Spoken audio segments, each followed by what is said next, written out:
저는 올 한 해를 사회를 바라보면서 한 문장으로 올 한 해를 정의를 내리라고 한다면 이렇게 내리고 싶습니다.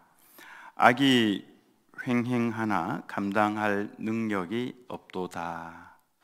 이렇게 정의를 내렸습니다. 그런다고 해서 우리가 주저앉아 있을 수는 없죠. 기초가 탄탄하면은 언제든지 일어설 수 있고 또 이겨낼 수가 있습니다. 기초, 기본. 우리 사회의 가장 기초, 기본이 되는 제도는 바로 가정이죠. 그리고 교회입니다. 가정이 잘 되고 교회가 잘 되면은 이 사회는 자연스럽게 더불어서 복을 받을 수가 있죠. 가정이 건강하고 교회가 건강하면은 부조리한 사회에 대해서 우리는 목소리를 강하게 낼 수가 있습니다. 아스팔트 위에 군화를 신고 나아가서 더불어 싸울 수도 있습니다. 반면에 가정이 깨어져 버리고 교회가 빛을 잃어버리면은 우리는 더 이상 이 사회에 대해서 목소리를 내지 못할 겁니다. 이미 우리 교회는 올해 동성로에 있었던 그 동성애 광란 행사에 대해서 맞불을 놓는 집회에 참석을 했습니다. 그리고 우리는 동성애를 반대한다라고 하는 분명한 메시지를 사회에 전달을 했습니다. 차별금지법에 반대해서 10월 20일에 대한민국 성도 온라인 또 오프라인 230명이 모여서 예배를 드렸던 그 자리에 우리도 동참을 해서 싸웠습니다. 계속해서 싸워나가기 위해서는 가정과 교회가 복을 받아야 합니다. 그래서 가정이 든든해야 하고 교회가 탄탄해야 합니다. 우리끼리 분란이 일어나고 우리끼리 싸워서는 세상에 대해서 빛과 소금의 그 역할들을 도무지 할 수가 없는 것이죠. 그래서 오늘 저는 우리 대림교회 모든 성도님들과 이 예배를 드리는 모든 성도들로 하여금 내년에 확실하게 복을 좀 받을 수 있도록 해드려야 되겠다라고 생각을 했습니다. 그래서 가장 간단한 비결, 간단하면서도 가장 중요한 이 비결, 이것만 생각하고 이것만 지키면 반드시 복을 받는, 사실 제가 그동안에 복을 받는 것에 대해서 말씀을 많이 드리지는 않았었는데요, 오늘 이걸 확실하게 여러분들에게 알려드릴 테니까 내년도에는 드림교회에 있는 모든 성도들이 다 복을 받고 우리 교회가 복을 받고 나아가서 빛을 발하는 이런 해가 되기를 예수님의 이름으로 축원합니다. 먼저 복창을 한번 하도록 하겠습니다. 따라서 하겠습니다. 복지은평. 이게 복을 받는 비결입니다. 무슨 말씀인지 잘 모르시겠죠? 끝까지 졸지 않고 들으셔야 이게 어떤 의미인지 알 수가 있습니다. 먼저 잠언 18장 21절 말씀을 같이 읽겠습니다. 시작. 죽고 사는 것이 혀의 힘에 달렸나니 혀를 쓰기 좋아하는 자는 혀의 열매를 먹으리라. 죽고 사는 것이 어디에 달려 있냐면은 혀에 달려 있다라고 말씀을 합니다. 그리고 우리는 그 혀의 열매를 먹고 있는 것이죠. 지금 나의 상태는 바로 내 혀의 결과라고 할 수가 있습니다. 이 혀가 어떤 녀석인지를 우리가 분명하게 아는 것이 중요하죠. 오늘 읽었던 말씀 야고보서 3장 7, 8절의 말씀을 보면 여러 종류의 짐승과 새와 벌레와 바다의 생물은 다 사람의 길들일 수 있고 길들여 왔거니와. 어떤 무서운 짐승이라도 우리는 다 길들일 수 있는 재능을 가지고 있습니다. 그래서 사자라 할지라도 길을 들이면은 사람 앞에 무릎을 꿇을 수가 있습니다. 그러나 8절 말씀에 혀는 능히 길들일 사람이 없나니 쉬지 아니하는 악이요 죽이는 독이 가득한 것이라. 길들일 수 없는 것이 바로 이 새치 혀입니다. 이 말씀은 이 혀가 스스로 막 놀려서 우리 입에서 말이 나가도록 그렇게 한다라고 하는 것입니다. 진짜 그렇습니다. 나는 안 해야지라고 다짐에 다짐을 하지만은 그게 어디 제대로 됩니까? 혀가 막 끌어당겨서 말을 하게 만들죠. 무서운 겁니다. 그리고 그 말이 아주 달콤하기까지 하죠. 문제는 그렇게 혀가 막 놀리도록 내버려 두면 어떻게 됩니까? 그 안에서 독이 나오는데 보통 독이 아니라 죽이는 독이다, 그렇게 말씀을 합니다. 그 독이 나오면은 그 사람만 죽이는 것이 아니라 그 주변에 있는 사람들 다 죽입니다. 그도 죽고 나도 죽고 우리의 애들도 죽는 겁니다. 가정이 그래서 파괴가 되는 겁니다. 그래서 혀를 가만히 내버려 두면은 다 죽이는 결과를 가져옵니다. 그래서 하나님께서는 우리 혀에 파수꾼을 세우라 그랬죠. 파수꾼은 손에 창을 들고 있습니다. 칼을 들고 있죠. 나오면은 휘두르게 되는 겁니다.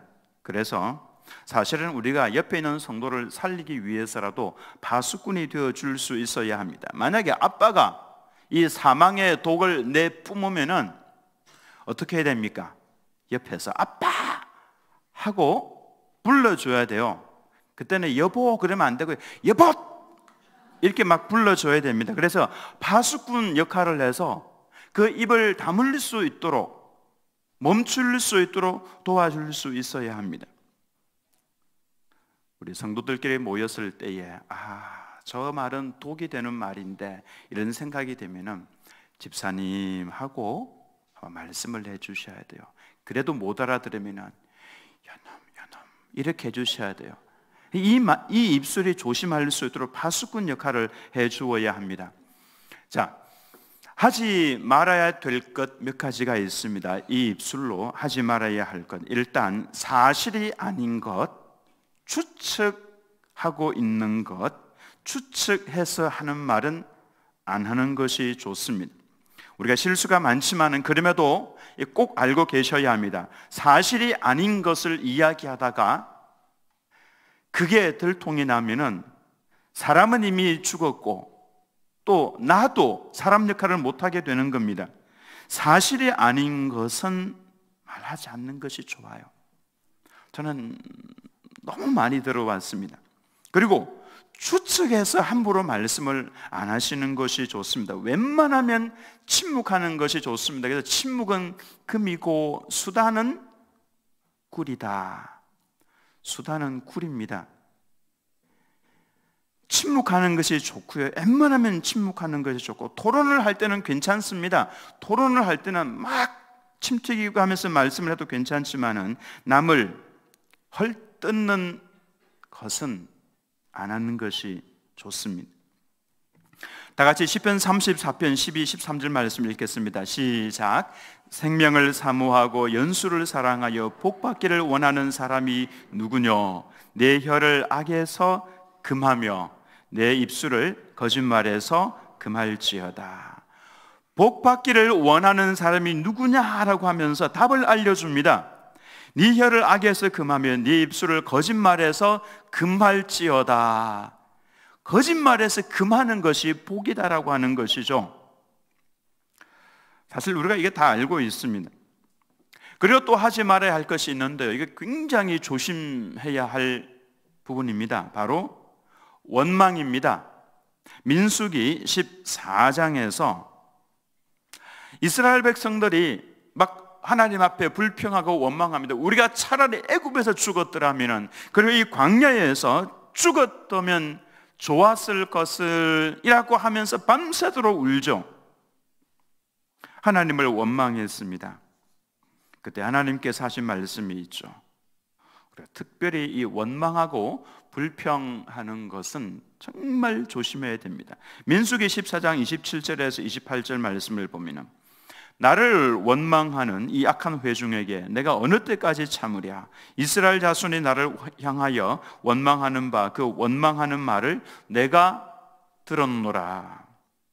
28절 말씀 제가 읽어드립니다. 그들에게 이르기를 여호와의 말씀에 내 삶을 두고 맹세하노라. 너희 말이 내 귀에 들린 대로 내가 너희에게 행하리니. 그게 무슨 말씀 아닙니까? 따라서 하겠습니다. 너희 말이 내 귀에 들린 대로 내가 행하리니. 어떻게 행하시겠다 말씀하셨냐면 너희 말이 내 귀에 들린 대로 내가 행하겠다. 우리가 애굽에서 죽었다면 좋았을 걸, 우리가 이 광야에서 죽었더라면 좋았을 걸이라고 원망을 했죠. 하나님께서 그 말씀을 들으시고 결단을 내리셨습니다. 그래, 너희 말이 내 귀에 들린 대로 내가 다 해줄게.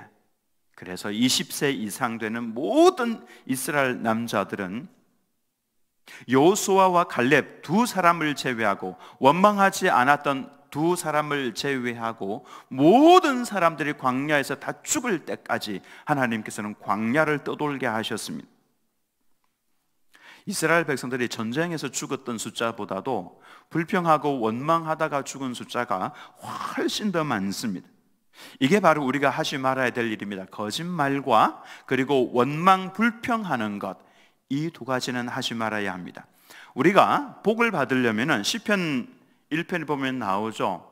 복 있는 사람은 여호와의 말씀을 주야로 묵상하는 자로다. 이렇게 하기 전에 하지 말아야 될 것을 먼저 말씀을 하시죠. 복 있는 사람은 악인의 꾀를 따르지 아니하며 주인의 길에 서지 아니하고 오만한 자들의 자리에 앉지 아니하고 라고 하면서 하지 말아야 될 것을 먼저 말씀을 하죠. 그래서 우리가 하지 말아야 될 것 굉장히 중요합니다. 두 가지죠. 뭡니까? 거짓말, 또 불평과 원망하는 것. 이 두 가지는 기를 쓰고 하지 말아야 합니다. 잘한다 할지라도 이거 하면은 복을 받지 못하는 것이죠. 해야 할 것이 있습니다. 이것만 잘하면 우리는 100% 복을 받습니다. 이거를 좀 잘 하시면 좋겠습니다. 민수기 6장 23절에서 27절 말씀, 여호와께서 모세에게 말씀하여 이르시되, 23절입니다. 아론과 그의 아들들에게 말하여 이르기를 너희는 이스라엘 자손을 위하여 이렇게 축복하여 이르되, 아론과 그의 아들들은 제사장들이죠. 제사장들의 사명이 있는데 백성들을 축복하는 것이 그들의 사명입니다. 근데 우리 모두가 다 제사장들이죠. 나는 제사장 아니니까 천만의 말씀입니다. 우리 모두는 서로가 서로에게 제사장 역할을 해야 되고, 세상에 대해서 제사장 역할을 해야 되고, 원수에 대해서도 이 역할을 해야 합니다. 24절부터 27절 말씀까지 천천히 같이 읽겠습니다. 시작. 여호와는 네게 복을 주시고 너를 지키시기를 원하며, 여호와는 그의 얼굴을 네게 비추사 은혜 베푸시기를 원하며, 여호와는 그 얼굴을 네게로 향하여 드사 평강 주시기를 원하노라 할지니라 하라. 그들은 이같이 내 이름으로 이스라엘 자손에게 축복할지니 내가 그들에게 복을 주리라. 아멘. 이 말씀 이제 장차 외우시게 될 말씀입니다. 근데 이 말씀을 다 외우지 않더라도 제가 여러분들이 복을 받도록 할 수 있는 방법을 알려드리겠습니다. 한번 따라서 하겠습니다. 복지은평 뭐겠습니까? 여호와여, 그 사람에게 복을 주시고 그 사람을 지켜주시고 그 사람에게 은혜를 베풀어 주시고 그 사람에게 평강을 주옵소서. 하실 수 있겠죠? 한번 해보겠습니다.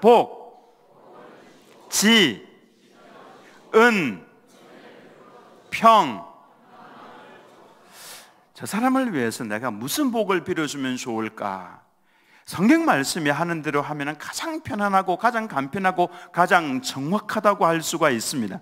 복지연평, 그러면 복을 주시고 지켜주시고 은혜를 베풀어 주시고 평강을 허락하여 주옵소서. 예수님께서도 뭐라고 말씀을 하셨습니까? 마태복음 10장 12절 13절에 또 그 집에 들어가면서 뭐 하기를 빌라? 평안하기를 빌라. 그 집이 이에 합당하면 너희 빈평안이 거기 임할 것이요 만일 합당하지 아니하면 그 평안이 너희에게 돌아올 것이니라. 예수님이 직접 하신 말씀이죠. 우리가 누군가에게 복을 빌어 주었는데 그가 그 복을 받을 자격이 없으면 그 복이 고스란히 다 내게로 온다라고 하는 말씀이죠. 이게 바로 신기한 영적인 원리입니다.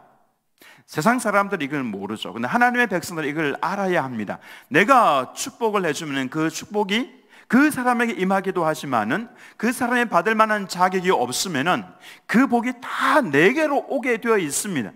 그래서 누구에게 복을 빌어주면 좋겠습니까? 그 복을 받을 만한 자격이 없는 사람을 골라서 해주면은 그 복이 전부 다 내게로 다 온다라고 하는 것입니다.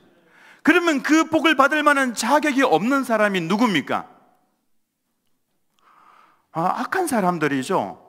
내 속을 막 뒤집어 놓은 사람이죠. 아프게 한 사람이죠. 그 사람을 위해서 복을 막 빌어주면 그 사람을 위해서 막 저주를 퍼부으면요, 그게 다 내게로 옵니다.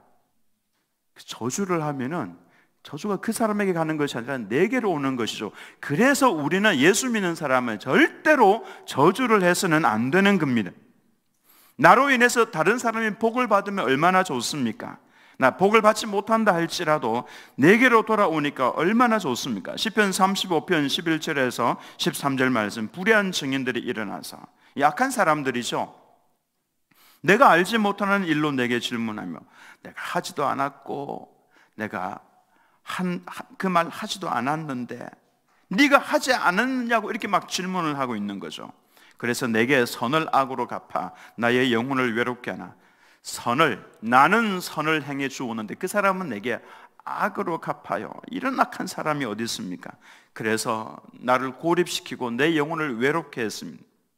13절에 나는 그들이 병들었을 때 잘됐다, 꽃이다 뭐 이렇게 하지 않고요, 병들었을 때 굵은 베옷을 입으며 금식하여 내 영혼을 괴롭게 하였더니 이때 한 기도가 있습니다. 내 기도가 내 품으로 돌아왔도다 라고 그랬죠.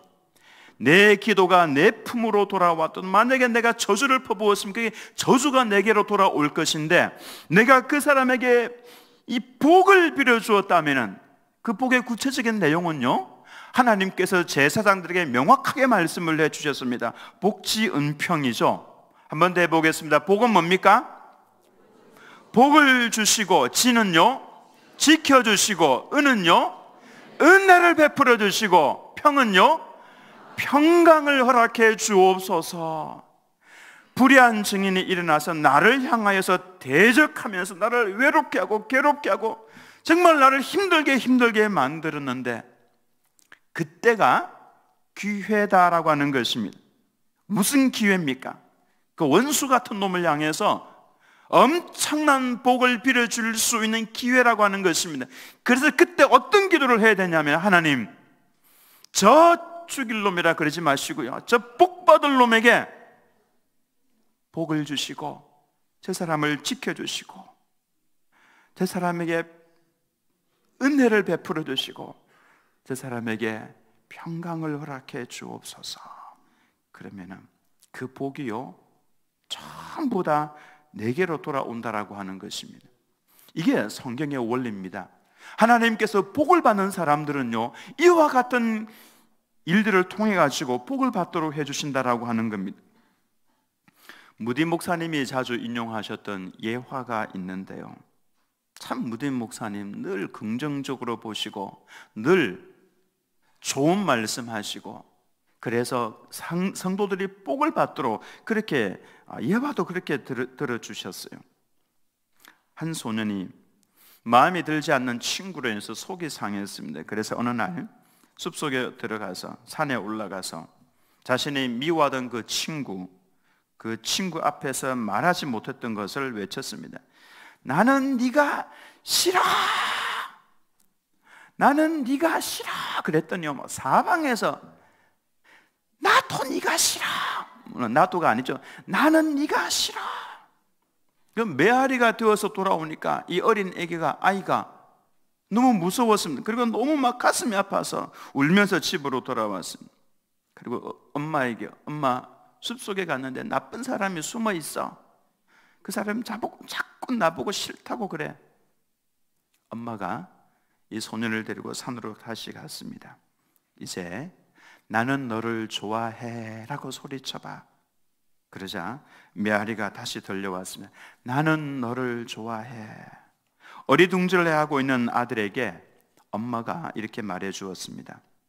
네가 그 친구를 좋아하면은 그 친구도 너를 좋아하고, 네가 그 친구를 미워하면은 그 친구도 너를 미워하게 되는 거야. 이렇게 이야기를 해 주었습니다. 저는 짧은 말씀이지만은 내년도에 우리 드림교회 성도님들이 이걸 좀 기억하시면 좋겠습니다. 복지은평. 한번 따라서 하겠습니다. 복지은평. 혹시 여러분들의 원수가 있다면, 미워하는 사람이 있다면, 그 사람 자꾸 미워하고 있으면 그 미움이 내게로 다 자꾸 옵니다. 그렇게 하지 마시고요, 이렇게 품으시기 바랍니다. 물론 이 속에는 없지만 손을 이렇게 하셔서 그 사람을 위해서 기도를 해주시는데 복을 빌어주시기 바랍니다. 하나님, 이 사람에게 복을 주시고, 이 사람을 지켜주시고, 이 사람에게 은혜를 베풀어 주시고, 이 사람에게 평강을 주옵소서. 그러면은 그 기도가 고스란히 내게로 돌아옵니다. 돌아오는데 내가 복을 받아요. 우리 자녀가 복을 받으려면은, 그러면은 그 집 자녀를 축복을 많이 해주시기 바랍니다. 하나님, 그 집 자녀가 어디를 가든지 잘 되게 해주시고, 지켜주시고, 평강을 주시고, 그러면은 내 자녀에게 그게 다 복이 들어오는 겁니다. 복을 받는 비결, 여러분 쉽죠? 어렵습니까? 근데 이거를 하실 수 있어야 돼요. 그러면은 제가 분명히 말씀을 드립니다. 100% 복을 받을 수 있습니다. 내년 1년 동안만 여러분 이 복지 은평을 기억하셔서 하나님 앞에서 기도하시기 바랍니다. 그렇게 축복하는 기도를 해주시기 바랍니다. 축복 여러분 잘 못하시잖아요. 그 사람 나보다 더 잘 되는 거 배가 아프니까 많이 막 하기 힘들잖아요. 그러니까 성경 말씀에 하나님께서 가르쳐 주셨던 다 이 기도 하시면 돼요. 한 번만 더 해보도록 하겠습니다. 복, 지, 은, 평. 야, 이 자막 처리가 안 되었음에도 불구하고 여러분 다 기억하시네요. 내년에 이 복지 은평 꼭 기억하셔서 제가 두 눈에 불을 켜고 볼 겁니다. 여러분 가정 다 복을 받으셔야 돼요. 우리 교회도 복을 받으셔야 되고요. 그래서 그러기 위해서는 반드시 여러분의 입에서 다른 사람들을 늘 축복하는 한 해로 만들어 가시기를 예수님의 이름으로 축원합니다.